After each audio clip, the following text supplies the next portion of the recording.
Hi views, welcome back അർച്ചന world. ഞാൻ വന്നിരിക്കും നിങ്ങളുടെ പേഴ്സൻ്റെ ഇന്നത്തെ എനർജി എന്താണെന്ന് നോക്കാനാണ്. അപ്പോൾ നമുക്ക് റീഡിംഗ് സ്റ്റാർട്ട് ചെയ്യും. ആദ്യം നിങ്ങളുടെ എനർജി എന്താണെന്ന് നോക്കാം. ഇന്നത്തെ ദിവസം നിങ്ങളുടെ എനർജി നോക്കുകയാണെങ്കിൽ വെയിറ്റ് ചെയ്ത് നിങ്ങൾ മടുത്തു. ആ രീതിയിലാണ് നിങ്ങളിപ്പോൾ ഇരിക്കുന്നത്. ഇവിടെ നിങ്ങൾക്ക് തോന്നുന്നത് നിങ്ങളുടെ പേഴ്സണെ കുറിച്ച് ചിന്തിച്ച് നിങ്ങൾ വയസ്സായി പോകുകയാണ് എന്നാണ്. അവരാണെങ്കിൽ ഒട്ടും വരുന്നുമില്ല. നിങ്ങളുടെ വയസ്സ് ഇങ്ങനെ പൊയ്ക്കൊണ്ടിരിക്കുകയാണ്. പേഴ്സൺ വരും എന്നുള്ള കാര്യം ചിന്തിച്ച് വയസ്സ് പൊയ്ക്കൊണ്ടിരിക്കുകയാണ്.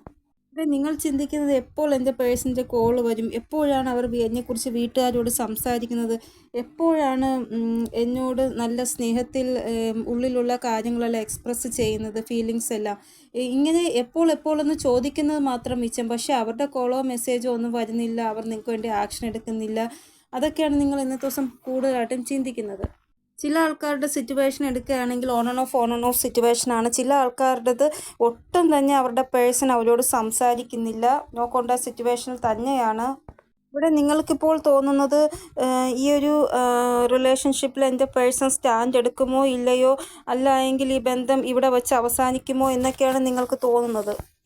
പക്ഷേ എങ്കിലും നിങ്ങൾ പ്രതീക്ഷയോടെ കാത്തിരിക്കുകയാണ്. മുന്നോട്ട് എന്തായാലും നല്ലത് നടക്കും എന്നുള്ള രീതിയിൽ ചില ആൾക്കാരുടെ ലൈഫിൽ അൺഎക്സ്പെക്റ്റഡ് ആയിട്ട് നല്ല കാര്യങ്ങൾ നടക്കുന്നതായിട്ട് കാണാൻ സാധിക്കുന്നു. അവരുടെ തന്നെ ലവ് ലൈഫിൽ നല്ല ഒരു കാര്യം നടക്കുന്നതായിട്ട് ഇവിടെ കാണാൻ സാധിക്കുന്നു. അതായത് നിങ്ങളുടെ പേഴ്സൺ നിങ്ങൾക്ക് കമ്മിറ്റ്മെൻറ്റ് തരുന്ന ആ ഒരു വൈബ്രേഷനിലാണ് ഉള്ളത്. ഇവിടെ എക്സ്പ്രഷൻ ഓഫ് ലവിൻ്റെ ആ ഒരു വൈബ്രേഷൻ കാണാൻ സാധിക്കുന്നു. ഇവരുടെ ഉള്ളിലുള്ള ആ ഒരു ഫീലിങ്സ് നിങ്ങളോട് എക്സ്പ്രസ് ചെയ്യുന്നതായിട്ടും കാണാൻ സാധിക്കുന്നു. നോ കോണ്ടാക്ട് സിറ്റുവേഷനിലാണ് എങ്കിൽ കോണ്ടാക്ട് സിറ്റുവേഷനിലേക്ക് ആകുന്നതായിട്ട്, അങ്ങനെ വളരെ സഡനായിട്ട് പെട്ടെന്നായിരിക്കും അങ്ങനെ ഒരു ചേഞ്ച് വരുന്നത് എന്നാണ് ഇവിടെ കാണാൻ സാധിക്കുന്നത്. വളരെ കുറച്ച് ആൾക്കാരുടെ എനർജി മാത്രമാണ് ഇവിടെ കാണാൻ സാധിക്കുന്നത്. അൺഎക്സ്പെക്റ്റഡ് ആയിട്ട് പോസിറ്റീവായിട്ടുള്ള കാര്യം നിങ്ങളുടെ ലവ് ലൈഫിൽ നടക്കുമെന്നുള്ളത്. ചില ആൾക്കാരുടെ പേഴ്സണോട് ഇന്നത്തെ ദിവസം നിങ്ങൾ ദേഷ്യപ്പെടുന്നതായിട്ട്, എനിക്ക് ഈ ബന്ധത്തിൽ ഇരിക്കാൻ താല്പര്യമില്ല, ഇതൊരു ജയിലാണ്, എനിക്ക് ജയിലിൽ കിടക്കാൻ താല്പര്യമില്ല, എനിക്ക് എങ്ങനെയെങ്കിലും ഇതിൽ നിന്ന് പുറത്ത് വരണം എന്നുള്ള രീതിയിൽ നിങ്ങൾ സംസാരിക്കുന്നതായിട്ട് കാണാൻ സാധിക്കുന്നു. അതായത് ഇന്നത്തെ ദിവസം നിങ്ങൾക്ക് വേണ്ടി സ്റ്റാൻഡ് എടുക്കുന്നതായിട്ട് ഇവിടെ കാണാൻ സാധിക്കുന്നു.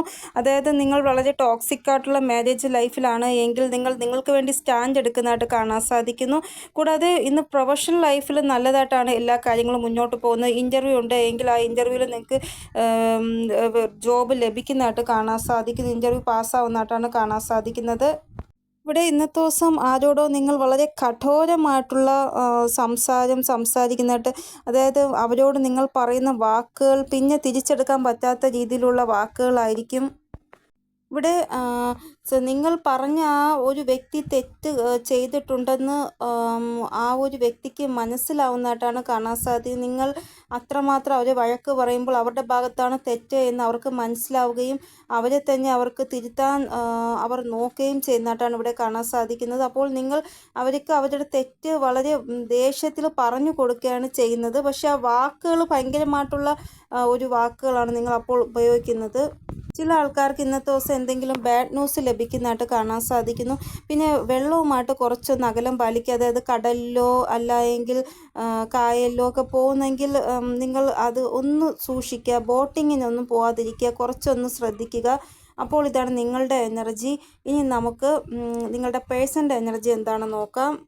നിങ്ങളുടെ പേഴ്സൻ്റെ എനർജി നോക്കുമ്പോൾ ഇവർ വളരെയധികം ലൈറ്റ് ആയിട്ടുള്ള എനർജിയിലാണ് ഉള്ളത്. ഇത്രയും ദിവസം ഭയങ്കര ഹെവിനെസ് ആയിരുന്നു. ഞാൻ പോലും വിചാരിച്ചു ഇവർക്ക് എന്ത് വിഷമമാണുള്ളത്, ഇത്രമാത്രം വിഷമവും സഫറിങ്ങുമാണ് അവർക്ക് ഇത്രയും ദിവസം ഉണ്ടായിരുന്നത്. പക്ഷേ ഇപ്പോൾ ഫൺ മോഡിലാണ് നിങ്ങളുടെ പേഴ്സൺ ഉള്ളത് എന്നാണ് ഇവിടെ കാണാൻ സാധിക്കുന്നത്. ഇവിടെ ഇന്നത്തെ ദിവസം ഇവർ കറങ്ങാൻ പോവുക, ഫ്രണ്ട്സുമായിട്ട് സിനിമ കാണാൻ പോവുക, അങ്ങനെയൊക്കെ ഉള്ള ഫൺ മൂഡിലാണ് ഉള്ളത്. ചില ആൾക്കാർക്ക് മാത്രം ഹെക്റ്റിക് ഷെഡ്യൂളാണ് ഉള്ളത് വർക്കിൽ. അല്ലാതെ ഇവർക്ക് കുഴപ്പമില്ല. കൂടുതലും നല്ല ഒരു ഫൺ മൂഡിലാണ് നിങ്ങളുടെ പേഴ്സൺ ഉള്ളത്. ഇവിടെ ഇവർക്ക് പ്രതീക്ഷയുണ്ട് ഇവരുടെ ഇന്നത്തെ ദിവസം വളരെ നല്ലതായിട്ട് പോകണമെന്ന്. പക്ഷേ ലാസ്റ്റ് എന്തോ പ്രോബ്ലം ഉണ്ടാവുന്നതായിട്ട് കാണാൻ സാധിക്കുന്നു. അതായത് ഈ ഒരു ദിവസത്തിൻ്റെ അവസാനമാകുമ്പോൾ, ഈ ദിവസത്തിൻ്റെ അവസാനമാകുമ്പോൾ ആരോടോ വഴക്കിടുന്നതായിട്ട്, അമ്മയോട് അല്ലെങ്കിൽ നിങ്ങളോട് വഴക്കിടുന്നതായിട്ടാണ് ഇവിടെ കാണാൻ സാധിക്കുന്നത്. പിന്നെ കുറച്ച് ലൈറ്റ് എനർജിയിൽ ഇപ്പോൾ വന്നതേ ഉള്ളൂ. അപ്പോൾ ഇവർക്ക് ഭയങ്കര ഹെൽത്ത് ഇഷ്യൂ അല്ല എങ്കിൽ ഉറച്ച് സംസാരിക്കുന്ന ഇഷ്ടമില്ല, എനിക്ക് ശാന്തമായിട്ടിരിക്കണം, അതുകൊണ്ട് ഇങ്ങനെ ഉറച്ച് സംസാരിക്കരുത്, അങ്ങനെയൊക്കെ പറയുന്നതായിട്ട് കാണാൻ സാധിക്കുന്നു ഇവർ. ഇവിടെ വയസ്സായ അമ്മൂമ്മമാരുടെ ആ ഒരു എനർജിയില്ലേ, ചെറിയ കാര്യത്തിന് പോലും ഭയങ്കരമായിട്ട് പ്രശ്നമുണ്ടാകുന്ന ആ ഒരു എനർജിയിലായിരിക്കും നിങ്ങളുടെ പേഴ്സൺ. കോണ്ടാക്റ്റിലാണ് ഉള്ളത് എങ്കിൽ നിങ്ങളോടായിരിക്കും ആവശ്യമില്ലാതെ വഴക്കിടുന്നത്, ഇല്ല എങ്കിൽ ഇവരുടെ വീട്ടുകാരോടായിരിക്കും.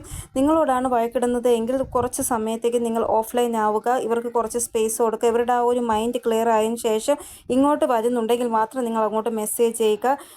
കൂടാതെ ഇന്നത്തെ ദിവസം സഡനായിട്ട് നിങ്ങളുടെ കാര്യങ്ങൾ അറിയാനുള്ള വ്യഗ്രത നോ കോണ്ടാക്ട് സിറ്റുവേഷനിലുള്ള ആൾക്കാരുടെ പേഴ്സൺ ഉണ്ടാകുന്നു. അതുകൊണ്ട് മെസ്സേജോ കോളോ ചെയ്തിട്ട് എന്ത് ചെയ്യുന്നു, എന്താ ഇപ്പോൾ അവസ്ഥ എന്നൊക്കെ നിങ്ങളെക്കുറിച്ച് അറിയാൻ ശ്രമിക്കുന്നതായിട്ട് ഇവിടെ കാണാൻ സാധിക്കുന്നു. അപ്പോൾ ഇതാണ് ഇന്നത്തെ നിങ്ങളുടെ പേഴ്സൻ്റെ എനർജി. നിങ്ങൾക്ക് എന്തെങ്കിലും ഗൈഡൻസ് കിട്ടിക്കാണുമെന്ന് വിചാരിക്കുന്നതിൻ്റെ റീഡിങ്ങിലൂടെ. ഇനിയൊരു പുതിയ റീഡിങ്ങുമായി വരുന്നതുവരെ എല്ലാവർക്കും ബൈ. ഓം നമഃശിവായ. Thank you so much.